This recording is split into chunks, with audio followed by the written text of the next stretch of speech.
Hello viewers, and welcome to the first of our videos from the recent Ubisoft event. We're going to be kicking off with Driver. This is going to be a three-part series as we look at a quick look at the game and the first initial hands-on.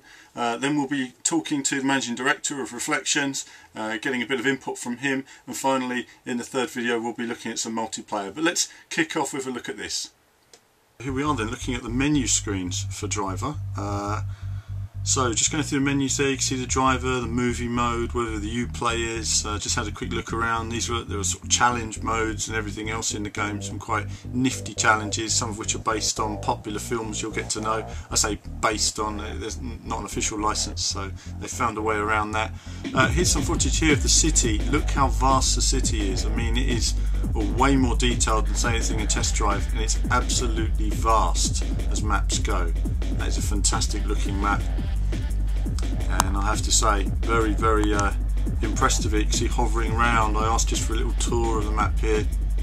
Amazing detail. I don't think I've ever seen a map as detailed. And this is running 60 frames per second as well on console. Very impressive. You can see when we zoom in here, the detail, and then you can find a vehicle and move into that. Moving into a lorry here, turning it round, very sort of Matrix style or something, blocking the road. And you can see, really impressive. I mean, the graphics, given the scale of the environments at 60 frames per second, very smooth indeed. This was a quick bit of footage here, just holding the cam. I saw a Ford GT.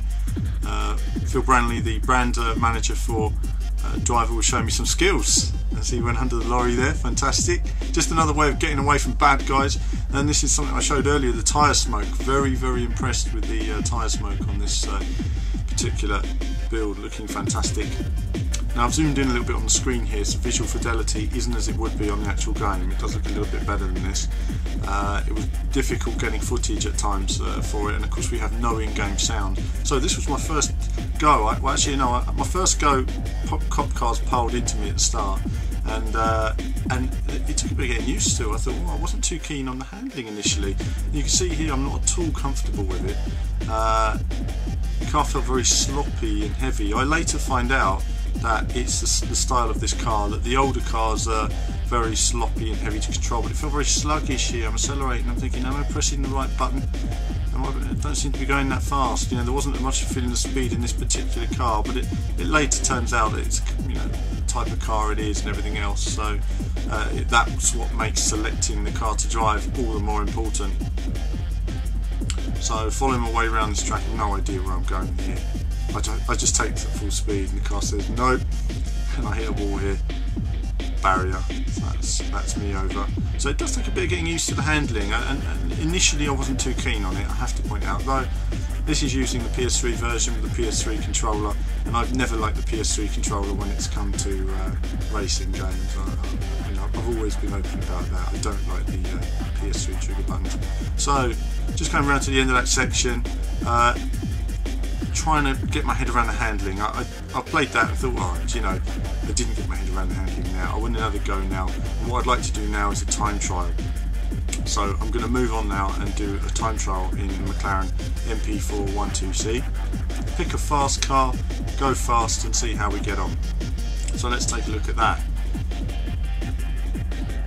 So loading up a time trial. There's people walking away. Of course, it was I couldn't get a monitor to myself, as I say, no sound, which is a bit of a shame, because I'd like to have heard some of the engine notes and stuff like that. So away we go then, McLaren MP412C. So now I want to look at the style of handling. I didn't have the hang of it. What was I doing? And what I find is it's traditional racing games. Obviously you'd brake before the corner and gently accelerate into the corner. On this, there's very much an emphasis on braking and oversteering and sort of, you know, power sliding the car around corners with lots of opposite lock. You know, so every corner is a bullet driver-esque corner. And so for me, that took a bit of getting used to. I also didn't know where the handbrake was at the time, and the handbrake is critical to driving the game properly. You know, a lot of the time you don't even need to brake. You can just literally come off the accelerator, a little bit of handbrake. You know, acceleration is key, but use of handbrake is as well. So going around here, McLaren MP4C action. I will say I didn't necessarily feel the speed as I was hoping to on this particular mode. It seemed a lot more apparent on the multiplayer mode, which I'll show you guys. But I always say whenever you get a new game, you want to get a bit of a feel for the handling, do a couple of time trials, and this is the best way to do it. So getting there bit by bit, outside around this section. You can see the air brake going up at the back, that's a nice little touch. So many games don't include that. The car models are very nice indeed. I have to say, really impressed with car models. You see the reflection there, running at 60 frames, massive city environment. I think it's the best large scale environment I've ever seen in a game. It is very colourful. You know, I don't mind the fact they've gone for this colourful point of view.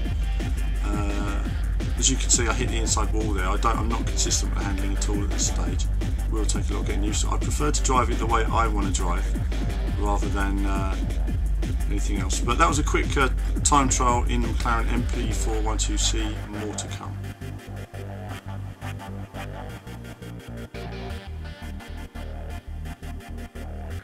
Okay, so that was my first go then. Not all that impressive, was it? I wasn't able to really show you guys massive skills there. Instead, I was just trying to get a hang on the handling, because it's not necessarily like driving a normal car, as I say, where you brake and steer into a corner. It's very much like, you know, they want every corner to be pretty wild, and so for me, I was trying to learn how you sort of brake in the corner, but didn't know where the handbrake was, so had to find that, and I find that in the second video.